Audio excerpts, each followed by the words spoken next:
Hello students, biology की कक्षा 12 की ऑनलाइन क्लास में आपका हार्दिक स्वागत है। तो बेटा अपना जो टॉपिक चल रहा है प्रकाश संश्लेषण, ठीक है, ये अपन स्टार्ट कर चुके हैं और आज अपन प्रकाश संश्लेषण की क्रियाविधि को स्टार्ट करेंगे।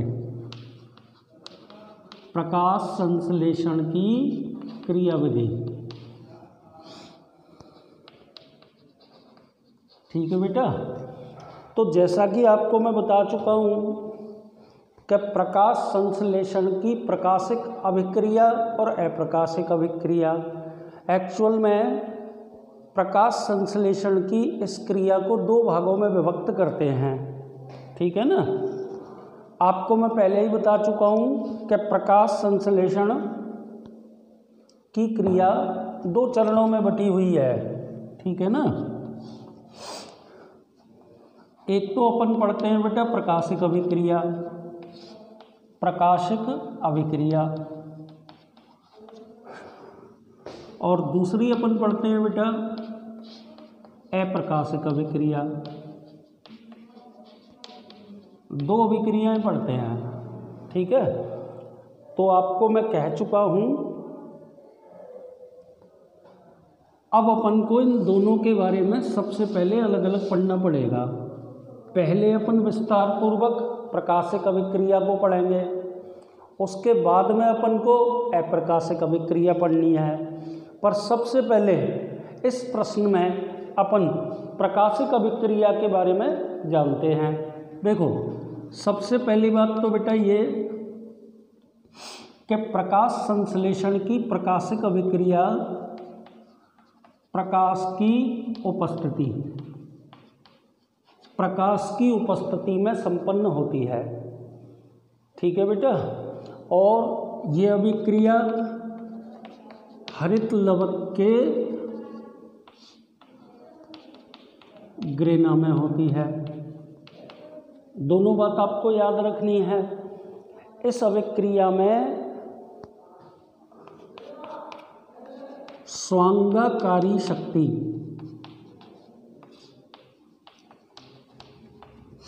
या इसको अपन कह सकते हैं बेटा अपचयनकारी शक्ति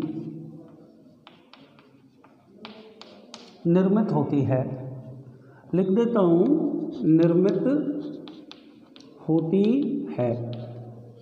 अपचयनकारी शक्ति निर्मित होती है, ठीक है। इस अभिक्रिया में ताप गुणांक का मान लगभग इकाई,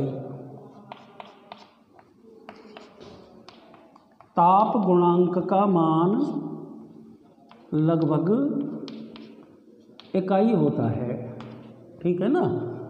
अच्छा, अर्थात यह अभिक्रिया तापमान द्वारा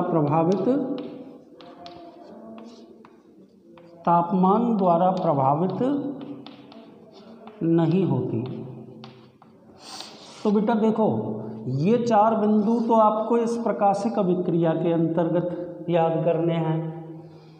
एक बार मैं कह देता हूँ कि प्रकाश संश्लेषण की प्रकाशिक अभिक्रिया प्रकाश की उपस्थिति में होती है, हरित लवक के ग्रेना में संपन्न होती है।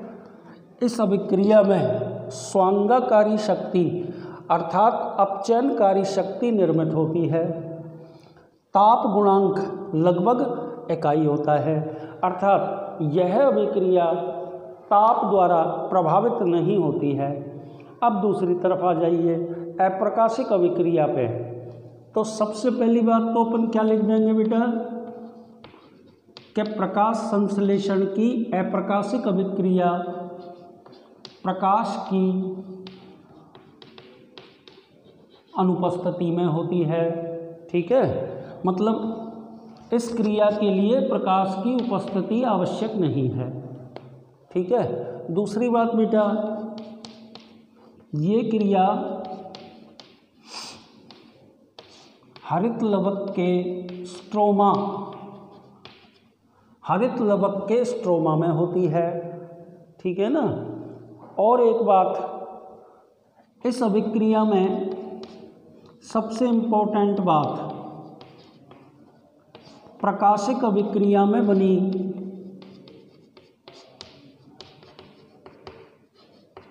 अपचयनकारी शक्ति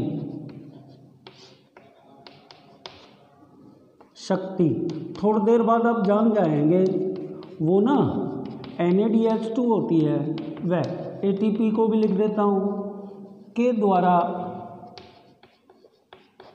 CO2 का ग्लूकोज में अपचयन होता है।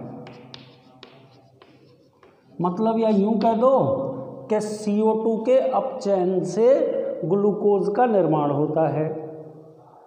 ठीक है। एक और लास्ट बात, ताप गुणांक का मान 2 अथवा 3 होता है। ठीक है ना, क्या बोला मैंने, इनके ताप गुणांक का मान 2 अथवा 3 होता है, अर्थात Q10 बराबर 2 या 3। और यहाँ पे अपन कह सकते हैं Q10 बराबर 1। तो बेटा देखो, आपसे ये प्रश्न इस तरह भी पूछा जा सकता है कि भाई प्रकाशिक और अप्रकाशिक अभिक्रिया में डिफरेंस क्या है। ठीक है, तो आप इस स्क्रीन के द्वारा प्रकाशिक और अप्रकाशिक अभिक्रिया में अंतर लिख सकते हैं। ठीक है, तो आपको मैं ये बात अब अंतर की फॉर्म में बता रहा हूँ। ठीक है, तो आप ध्यानपूर्वक सुन लेना। देखिए, प्रकाश संश्लेषण की क्रिया 2 भागों में बटी होती है बेटा। ठीक है, एक भाग तो इसमें लिखा है प्रकाशिक अभिक्रिया और दूसरा भाग कौन सा लिखा है, अप्रकाशिक अभिक्रिया। अब सबसे पहले तो मैं प्रकाश संश्लेषण की प्रकाशिक अभिक्रिया के बारे में बात कर रहा हूँ। ठीक है, या बेटा इनको डिफरेंस फॉर्म में समझा देता हूँ। ठीक है ना, तो ध्यान से देखिए, प्रकाश संश्लेषण की प्रकाशिक अभिक्रिया प्रकाश की उपस्थिति में संपन्न होती है, जबकि अप्रकाशिक अभिक्रिया प्रकाश की अनुपस्थिति में होती है, यानी कि अंधकार में होती है। दूसरी बात यदि अपन देखें तो अपन बोलेंगे कि प्रकाशिक अभिक्रिया हरितलवक के ग्रेना में, जबकि अप्रकाशिक अभिक्रिया हरितलवक के स्ट्रोमा में होती है। तीसरे पॉइंट पर आइए, प्रकाश संश्लेषण की प्रकाशिक अभिक्रिया में स्वांगाकारी शक्ति अथवा अपचयनकारी शक्ति निर्मित होती है, यानी कि NaDH2 एंड ATP। और बेटा अप्रकाशिक अभिक्रिया में इसी अपचयनकारी शक्ति का उपयोग करके CO2 का अपचयन होता है और CO2 के अपचयन से ग्लूकोज निर्मित होती है। ठीक है, और सबसे लास्ट बात इसमें लिखी है बेटा कि ताप गुणांक का मान प्रकाशिक अभिक्रिया के लिए इकाई होता है, अर्थात प्रकाशिक अभिक्रिया ताप द्वारा प्रभावित नहीं होती है, अर्थात इसके अंदर Q10 का मान 1 होता है। जबकि दूसरी साइड में आ जाइए, अप्रकाशिक अभिक्रिया में ताप गुणांक का मान 2 अथवा 3 होता है, अर्थात Q10 बराबर 2 और 3। ठीक है बेटा, तो मैं इसको ख़त्म कर रहा हूँ। प्रश्न आपसे दोनों के डिफरेंस के बारे में पूछा जा सकता है। एक चीज़ आप दिमाग में रखना कि प्रकाश संश्लेषण की प्रकाशिक अभिक्रिया के अंदर तो अपचयनकारी शक्ति NaDH2 एवं ATP निर्मित होते हैं।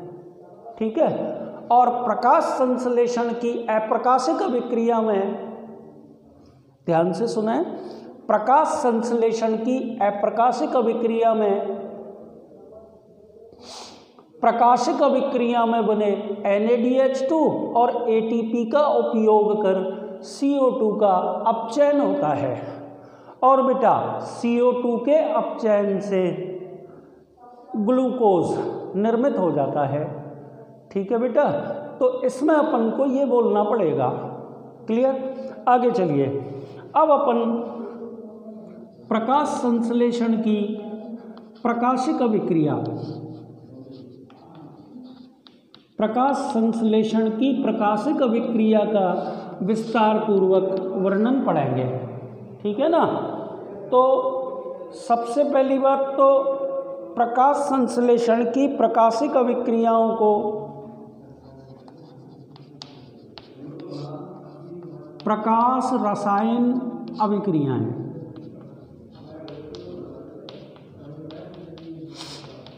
या इनको अपन कह सकते हैं हेल अभिक्रियाएं, क्योंकि एक्चुअल में हेल जो यहाँ पे लिखा है वो एक वैज्ञानिक का नाम है, और वो नाम मैंने आपके सामने बोर्ड पर लिख दिया, रॉबर्ट हेल, ठीक है। एक लाइन में मैं एक बात कह देता हूँ कि इस अभिक्रिया में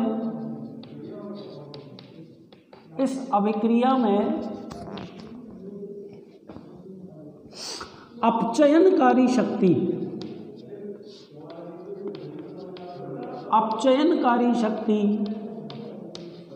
ATP व NADH2 निर्मित होती है।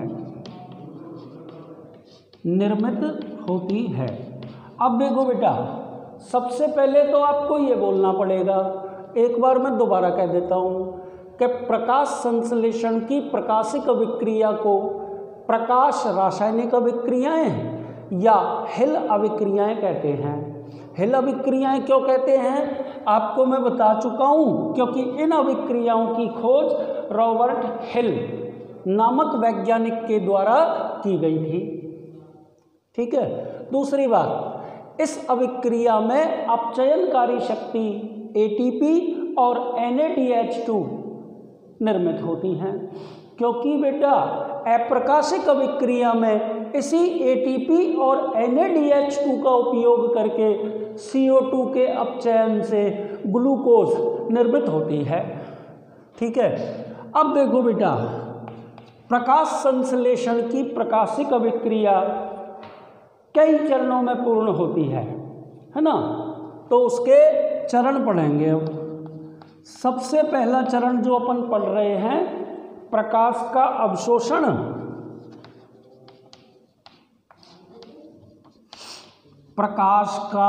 अवशोषण व क्लोरोफिल का उत्तेजित होना, ये अपना हेडिंग नंबर पहला है। प्रकाश संश्लेषण की क्रिया का प्रथम चरण, ठीक है। तो इस चरण में पर्णहरित का अणु लिख देता हूँ। इस चरण में पर्णहरित का अणु प्रकाशीय ऊर्जा का क्वांटम के रूप में अवशोषण करता है। प्रकाशीय ऊर्जा का क्वांटम के रूप में अवशोषण कर उत्तेजित हो जाता है, ठीक है ना। पर्णहरित का अणु प्रकाशीय ऊर्जा का क्वांटम के रूप में अवशोषण कर उत्तेजित हो जाता है। आगे अपन क्या बोलेंगे, उत्तेजित क्लोरोफिल के अणु से इलेक्ट्रॉन्स का उत्सर्जन होता है।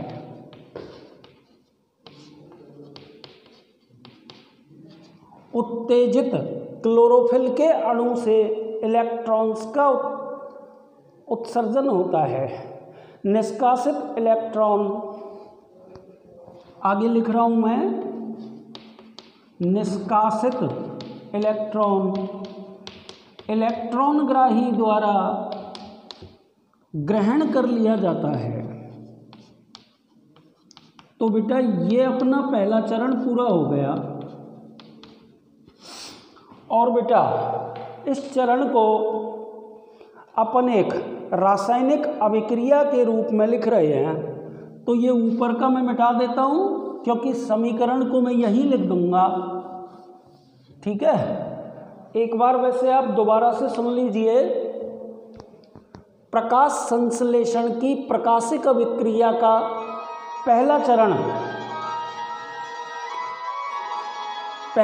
कौन सा है? प्रकाश का अवशोषण व क्लोरोफिल का उत्तेजित होना, ये पहला चरण है। ठीक है ना। और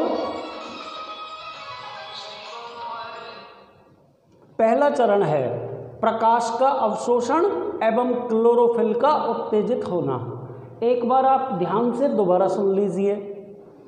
इस चरण में पर्णहरित का अणु प्रकाशीय ऊर्जा का क्वांटम के रूप में अवशोषण कर उत्तेजन हो जाता है, यानी कि उत्तेजित हो जाता है। उत्तेजित क्लोरोफिल के अणु से इलेक्ट्रॉन का उत्सर्जन होता है, जिसे इलेक्ट्रॉन ग्राही द्वारा ग्रहण कर लिया जाता है।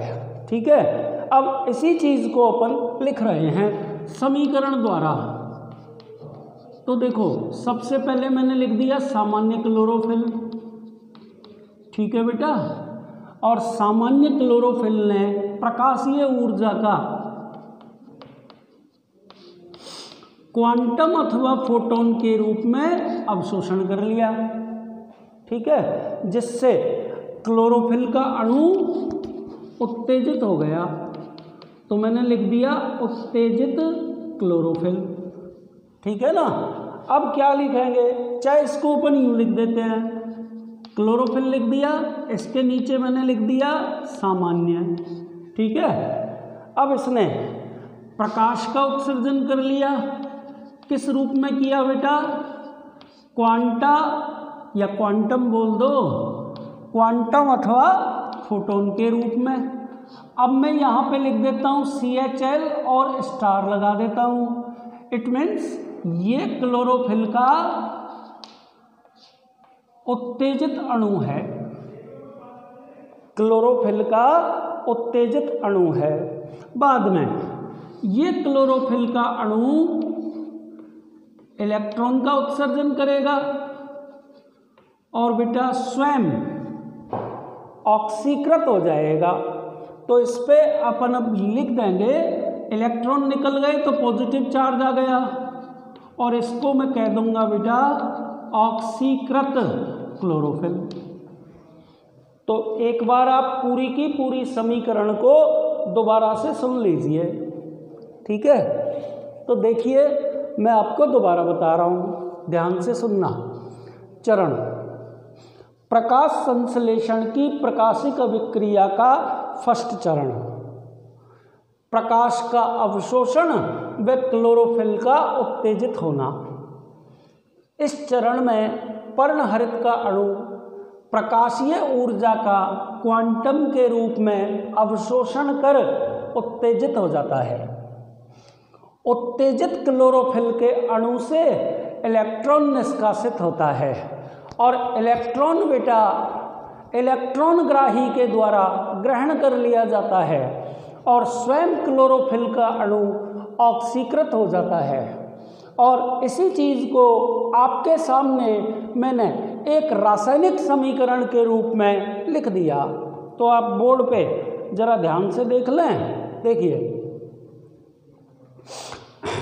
क्लोरोफिल का अणु मैंने लिख दिया सामान्य है। इस सामान्य क्लोरोफिल के अणु ने प्रकाशीय ऊर्जा का क्वांटम अथवा फोटोन के रूप में अवशोषण कर लिया। क्लोरोफिल का अणु उत्तेजित हो गया। उत्तेजित होने के पश्चात इसने इलेक्ट्रॉन का उत्सर्जन कर लिया। ठीक है, और स्वयं क्लोरोफिल का अणु ऑक्सीकृत हो गया। तो अपन ने लास्ट में लिख दिया, क्लोरोफिल के ऊपर तो पॉजिटिव चार्ज लगा दिया।